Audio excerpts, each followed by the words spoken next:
Ezekiel chapter 46. Sabbaths. Thus says the Lord God.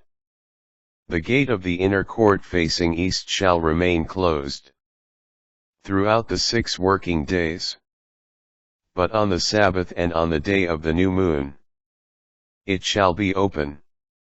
Then the prince shall enter from outside, by way of the vestibule of the gate, and remain standing at the doorpost of the gateway, while the priests sacrifice his burnt offerings and communion offerings.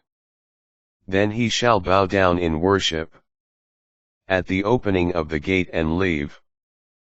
But the gate shall not be closed until evening. The people of the land also shall bow down in worship before the Lord at the opening of this gate. On the Sabbaths and new moons, the burnt offerings which the prince sacrifices to the Lord on the Sabbath shall consist of 6 unblemished lambs and an unblemished ram, together with a grain offering of 1 ephah for the ram and whatever he pleases for the lambs, and a hin of oil for each ephah.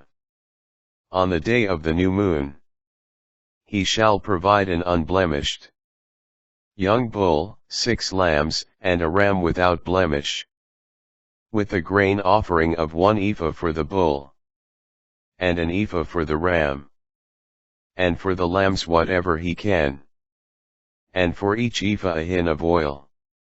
Ritual laws. When the prince enters, he shall always enter and depart by the vestibule of the gate. When the people of the land come before the Lord to bow down on the festivals, if they enter by the north gate, they shall leave by the south gate. And if they enter by the south gate, they shall leave by the north gate. They shall not go back by the gate through which they entered.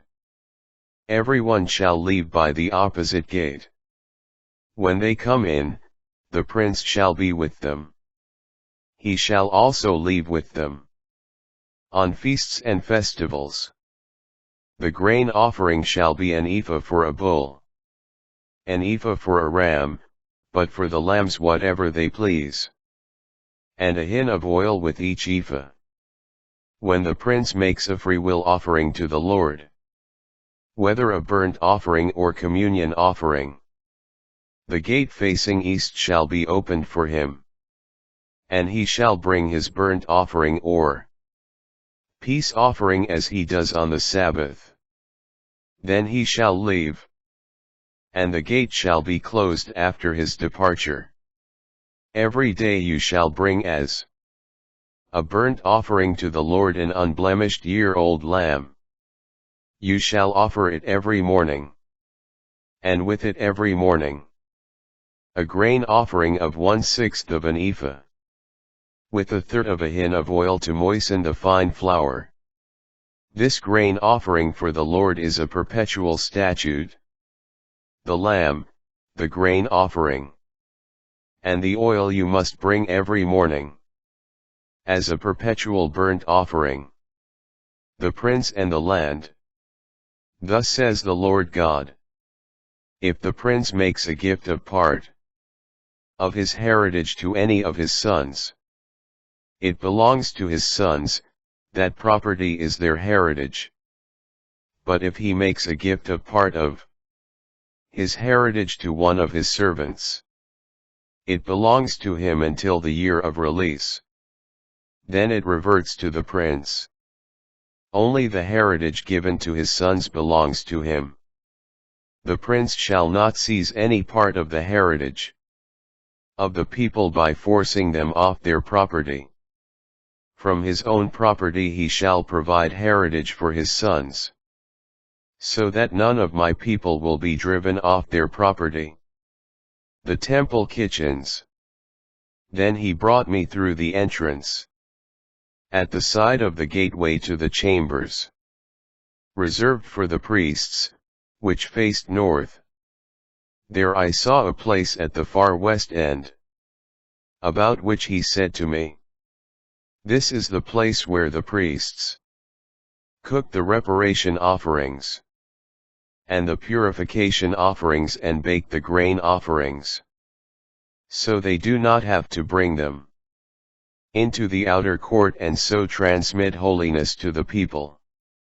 Then he led me into the outer court, and had me cross to the four corners of the court. And there, in each corner, was another court. In all four corners of the courtyard there were courts set off, each 40 cubits long by 30 cubits wide. All four of them the same size. A stone wall surrounded them on four sides, and ovens were built along the bottom of the walls all the way around. He said to me, "These are the kitchens where the temple ministers cook the sacrifices of the people."